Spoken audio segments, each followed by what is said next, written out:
എല്ലാരും എത്തി. ചർച്ച തുടങ്ങിയിട്ട് നേരം കുറയായി. നന്ദേട്ടന്റെ ട്രെയിൻ ലേറ്റ് ആയി പോയി. മിനിസ്റ്ററുടെ കോൺഫറൻസ് ഒഴിവാക്കി ഇടുക്കിയുടെ വിസിറ്റ് മേഡം വെച്ചോ. അളിയന്റെ ഒരു പ്രശ്നമല്ലേ? നന്ദമാരി ഇരിക്കൂ. അപ്പോഴേ നന്ദ, നമുക്കാർക്കും ദീപുവിന്റെ കല്യാണക്കാര്യത്തിൽ വേണ്ടത്ര ശ്രദ്ധിക്കാൻ കഴിഞ്ഞില്ല. ജാതകപ്രകാരം ഈ വൃശ്ചികത്തിന് മുമ്പ് കല്യാണം നടന്നില്ലെങ്കിൽ പിന്നെ അത് 45 വയസ്സ് കഴിഞ്ഞേ നടക്കൂ. ഇതൊക്കെ ഒരു വിശ്വാസമാണല്ലോ. വിശ്വാസമൊന്നും കാര്യമാക്കാനില്ലെന്ന് വിചാരിച്ച് കല്യാണം കഴിച്ചെന്നിരിക്കട്ടെ, പിന്നീട് എന്തെങ്കിലും അനിഷ്ട സംഭവങ്ങൾ ഉണ്ടായാൽ നമ്മുടെ തീരുമാനത്തിൽ നമ്മൾ തന്നെ ഖേദിക്കേണ്ടി വരും. അതിന്റെ ആവശ്യമില്ലല്ലോ. വൃശ്ചികം വരാൻ ഇനി 2 മാസമില്ലേ, നമുക്കൊന്ന് ആഞ്ഞു പിടിക്കാം. പോലീസ് അസോസിയേഷന് ഇക്കാര്യത്തിൽ എന്ത് ചെയ്യാൻ പറ്റുമെന്ന് ഞാനൊന്ന് ശ്രമിച്ചു നോക്കട്ടെ. മലപ്പുറം SP യുടെ മകള് നല്ലൊരു സുന്ദരി കുട്ടി, വെൽ എഡ്യൂക്കേറ്റഡ്. ആണോ? എങ്കിൽ നാളെ തന്നെ അങ്ങോട്ട് പുറപ്പെടാന്നേ. പക്ഷേ കഴിഞ്ഞ മാസം ആ കുട്ടിയുടെ കല്യാണം കഴിഞ്ഞു. ഞാനൊന്ന് പറയട്ടെ, ഇങ്ങനെ ഒരു മഹാസമ്മേളനത്തിന്റെ ആവശ്യമൊന്നുമില്ല. 45 കഴിഞ്ഞാൽ എനിക്ക് കുഴപ്പമൊന്നുമില്ല. അങ്ങനെയാകുമ്പോ പെണ്ണ് കാണാൻ ഇഷ്ടം പോലെ സമയം കിട്ടുമല്ലോ. ദീപു, നിന്റെ അഭിപ്രായം ഇവിടെ ആരും ചോദിച്ചില്ല. സ്വന്തം കല്യാണക്കാര്യത്തിൽ ഒരാൾക്ക് അയാളെ അഭിപ്രായം പറഞ്ഞൂടെ? ഇത് ഞങ്ങളുടെ കുടുംബകാര്യമാണ്. ആയിക്കോട്ടെ, ഭരണപക്ഷം ഭരിക്കുമ്പോ പ്രതിപക്ഷം ഉണ്ടാൻ പാടില്ലെന്നോ? അമ്മ ഇയാൾക്ക് ഇത്രയും വളമച്ചു കൊടുക്കുന്നത്. ചന്ദ്ര, എല്ലാവരും ഇന്നിവിടെ വിളിച്ചു വരുത്തി നിന്റെ തമാശ കേൾപ്പിക്കാനല്ല. എന്റെ പ്രശ്നം എന്താണെന്നറിയോ? എന്തായാലും പറഞ്ഞോളൂ. ചില കുട്ടികൾക്ക് എന്നെ ഇഷ്ടാവും, ചിലരെ എനിക്കും ഇഷ്ടാവും. പക്ഷെ മറ്റു പല കാരണങ്ങൾ കൊണ്ട് സംഗതി നടക്കില്ല. നമ്മൾ വേണ്ടാന്ന് വെക്കുന്ന കുട്ടികളുടെ ശാപം ഉണ്ടല്ലോ, ആ പാപം എങ്ങനെ തീർക്കും? അറേഞ്ച്ഡ് മാരേജ് ആവുമ്പോ അതൊക്കെ സർവ്വസാധാരണമാണ്. മതം നോക്കണം, ജാതി നോക്കണം, പണം, തറവാട്, പെണ്ണിന്റെ സൗന്ദര്യം, ഒന്നിലും വിട്ടുവീഴ്ച കാണിക്കുന്നില്ല എന്ന് വെച്ചാല്. ഇയാൾ കമ്മ്യൂണിസ്റ്റ് ആണോ? അതെ, CPM ഏരിയ കമ്മിറ്റി മെമ്പറാണ്. ഓഹോ, എങ്കിൽ ചന്ദ്രനും ഈ ചർച്ചയെ പങ്കുകൊള്ളാം. Thank you. ആ, ഏതായാലും ഒരു കാര്യം നമ്മൾ തീരുമാനിക്കുന്നു. ഞങ്ങളാണെങ്കിൽ ഞങ്ങളുടെ എല്ലാ കോണ്ടാക്റ്റുകളും ഉപയോഗിക്കുന്നു. നല്ലൊരു അലയൻസ് ശരിയാവുന്നത് വരെ ദീപു കടയിലും പോകുന്നില്ല, മറ്റെവിടെയും പോകുന്നില്ല. ഊർജിതമായ പെണ്ണന്വേഷണം മാത്രം.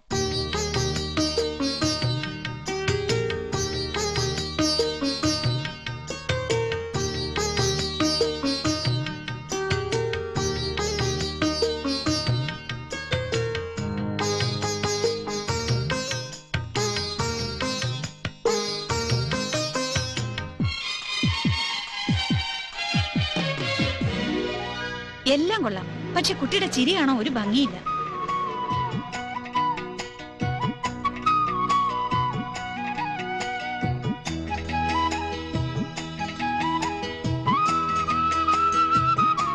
പെണ്ണിനെ കണ്ടാലറിയാം, മഹാവായാടിയാ.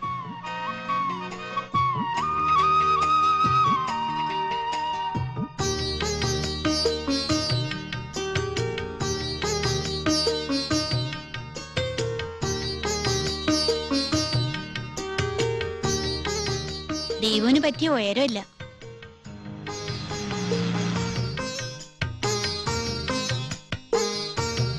ഇടത്തെ ചെവിയേക്കാളും ഒത്തിരി വലുതാ വലത്തെ ചെവി.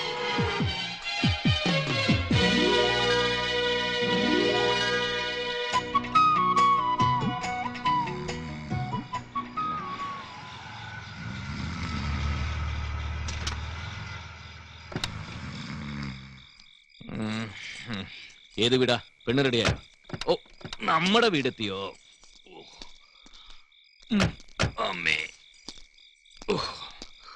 ഇതെന്താ ഇത്ര ഇരുട്ടിയത്? ഇന്ന് നല്ല കനത്ത പോളിംഗ് ആയിരുന്നു അമ്മേ. 3 ഡിസ്ട്രിക്റ്റുകളിലായിട്ട് 7 വീടാ കവർ ചെയ്ത്. എന്നിട്ട് ഒരെണ്ണമെങ്കിലും ശരിയായോ? അത് പറ. ചിലതൊക്കെ കിട്ടി, കിട്ടിയില്ല, കിട്ടിയില്ല അല്ലേ? പക്ഷെ അവസാന നിമിഷം കൈവിട്ടു പോയി. അമ്മേ, ഒരു പെൺകുട്ടി ശരിക്കും ഒത്തു വന്നതാ. കാണാൻ സുന്ദരി, നല്ല തറവാടും. പക്ഷേ അവളുടെ മുടി കണ്ടപ്പോ എനിക്ക് ചെറിയൊരു സംശയം. അറിയാത്ത പാവത്തിലെ ഞാനതങ്ങ് പിടിച്ചു വലിച്ചു. അപ്പതേ കിടക്കുന്നു. എന്ത് ഇത്ര നീളത്തിലുള്ള തിരുപ്പനെ? അതെ, ഒന്ന് ചോദിച്ചോട്ടെ, ഇതിപ്പോ മലയാളി കുട്ടികൾ തന്നെ വേണമെന്നുണ്ടോ? അല്ലെങ്കിൽ അഖിലേന്ത്യാ തലത്തിലൊന്ന് അന്വേഷിക്കായിരുന്നു? അല്ല, കേരളത്തിലെ വീടുകളിൽ നിന്ന് കിട്ടുന്ന ലഡു, കായവറുത്ത് മുതലായ സാധനങ്ങൾ തിന്ന് മടുത്തു.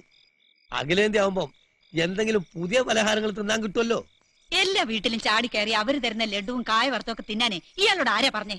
വീട്ടുകാർ തന്നെ തിന്നണ്ടേ, അല്ലെങ്കിൽ അവരെന്ത് കരുതും? മതി മതി, സംസാരം നിർത്ത്. അമ്മേ, അമ്മയുടെ കുഴമ്പ് ലേശം വേണ്ടി വരും. ഒന്ന് തേച്ച് തിരുമ്മി കുളിക്കണം. ലേശം കുഴമ്പ് വേണമെങ്കിൽ ചേച്ചി കിട്ടോ. നാളെ കാലത്ത് പരിപാടി പിന്നെയും തുടങ്ങാനുള്ളതല്ലേ. പറയുന്നതിലൊന്നും തോന്നരുത് ചേച്ചി. മാധവേട്ടൻ മരിക്കുന്നതിന് 10 കൊല്ലം മുമ്പ് വാങ്ങിയതാണ് ഈ കാറ്. ആ 10 കൊല്ലം തോട്ടം ഈ കഴിഞ്ഞ 10 ദിവസം കൊണ്ട് ഓടി. ഇപ്പൊ കാറിനും വയ്യ, എനിക്കും വയ്യ. ഒരു 2 ആഴ്ചത്തെ ലീവ് വേണം, കിട്ടിയേ പറ്റൂ. അതിപ്പോ വൃശ്ചികത്തിന് മുമ്പ് കല്യാണം നടക്കണമെങ്കിൽ ഇല്ല. ഈ വൃക്ഷത്തിൽ നിന്നല്ല ഈ നൂറ്റാണ്ടിൽ ഒരു വൃക്ഷത്തിലും വേണ്ട. ഇനിയിപ്പോ ഞാൻ പറഞ്ഞിട്ട് അറമ്പറ്റണ്ട. എനിക്ക് എന്തായാലും ലീവ് വേണം, ഇല്ലെങ്കിൽ ഞാൻ മരിച്ചു പോകും. എങ്കിൽ പിന്നെ ചന്ദ്രൻ മരിച്ചിട്ട് വാ, എന്നിട്ട് ലീവ് തരാം. ഒരു ദിവസം നിങ്ങളൊക്കെ പത്രത്തിൽ വായിക്കും, അമിതമായി ലഡുവും കായവർത്തവും ഭക്ഷിച്ച് ഡ്രൈവർ ചന്ദ്രൻ അന്തരിച്ചു. ഹലോ, ആ ചേച്ചിയോ? അയ്യോ, തീരെ വയ്യ ചേച്ചി. ഇവിടെ ഒരുപാട് കാര്യങ്ങൾ ചെയ്തു തീർക്കാനുണ്ട്. പ്ലീസ്, ഇന്ന് എന്തായാലും വേണ്ട. അല്ലെങ്കിലും നമ്മൾ ഒരുമിച്ചുള്ള പെണ്ണ് കാണാൻ പോക്ക് അത്ര ലക്കല്ല. ഇന്ന് എന്നെ ഒഴിവാക്കിയിട്ട് നിങ്ങൾ മാത്രമായിട്ടൊന്ന് പോയിട്ട് വാ. മാത്രമല്ല, പെണ്ണ് കണ്ട് കണ്ട് കൊള്ളാവുന്ന പെണ്ണേത് കൊള്ളാത്ത പെണ്ണേത് എന്ന് തിരിച്ചറിയാനുള്ള എന്റെ കഴിവൊക്കെ നഷ്ടപ്പെട്ടു പോയി ചേച്ചി. അല്ലല്ല, അത് മതി. ആ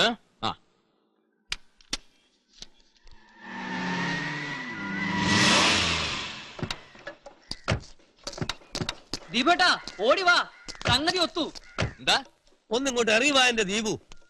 ആ കമ്പിയൊക്കെ എടുത്ത് അകത്തിട്ടേക്ക്, ഞാൻ ദാ വരുന്നു.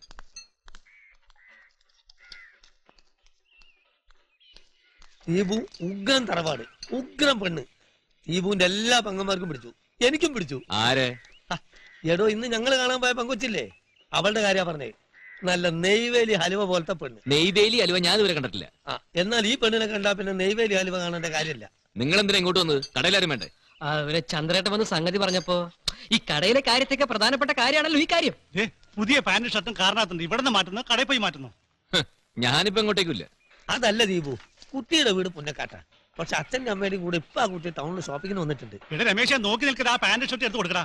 പുതിയ ഷൂ വാങ്ങിച്ചിട്ടുണ്ട് ദീപേട്ടാ. പഴയ ഷൂ തീരെ ലക്കില്ലാത്ത, അതിട്ട് 10-20 പെണ്ണ് നോക്കിയിട്ട് ഒന്നും ശരിയായില്ലല്ലോ. അങ്ങനെ ഇപ്പൊ ഓടിച്ചാടിച്ചെന്ന് പെണ്ണ് കാണേണ്ട കാര്യമൊന്നുമില്ല. ദീപേട്ട വിശദമായ പെണ്ണ് കാണൽ പിന്നീടാവാം, ഇപ്പൊ ജസ്റ്റ് ഒന്ന് കാണാം. ഞങ്ങൾക്ക് കണ്ടിട്ട് അഭിപ്രായം പറയാൻ പറ്റുമല്ലോ. അല്ലെങ്കിൽ ഞാൻ വേറൊരു ഐഡിയ പറയട്ടെ. ദീപാണ് ചെക്കൻ അവരറിയണ്ട, അപ്പൊ ഡ്രസ്സും മാറണ്ട, ദൂരെ നിന്നും കാണുക പോരാ. എന്താ? അങ്ങനെയാണെങ്കിൽ ആ ചാവിഞ്ഞുണ്ട വണ്ടി കയറ്.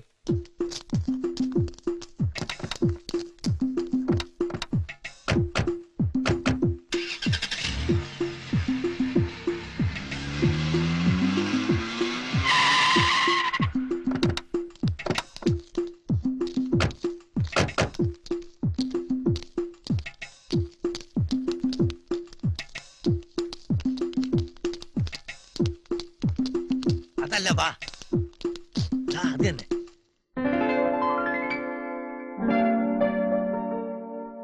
ആ ചുരിദാർ ഇട്ടതോ? അതല്ലടാ, ആ പാന്റ് ഷർട്ട് ഇട്ട്. കൊള്ളാം, ആ കുട്ടി കൊള്ളാം അല്ലേ? അതെ, എന്നെ അവര് കാണണ്ട. അങ്ങോട്ട് പറയിക്കാം.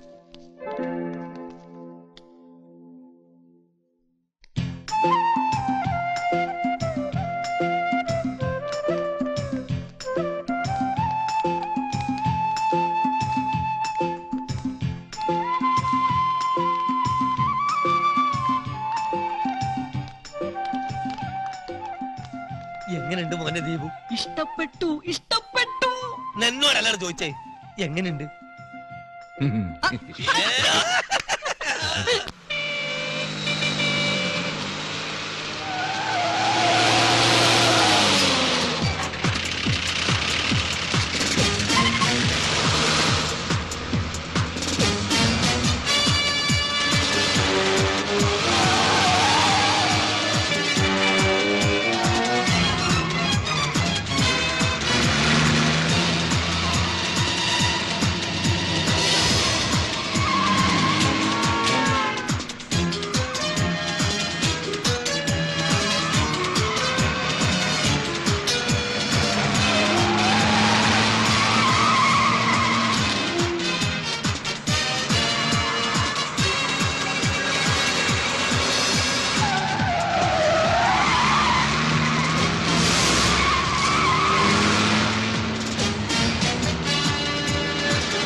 വിജയൻ സാറേ, നമ്മള് ദീപുവിന് പെണ്ണൊക്കെ.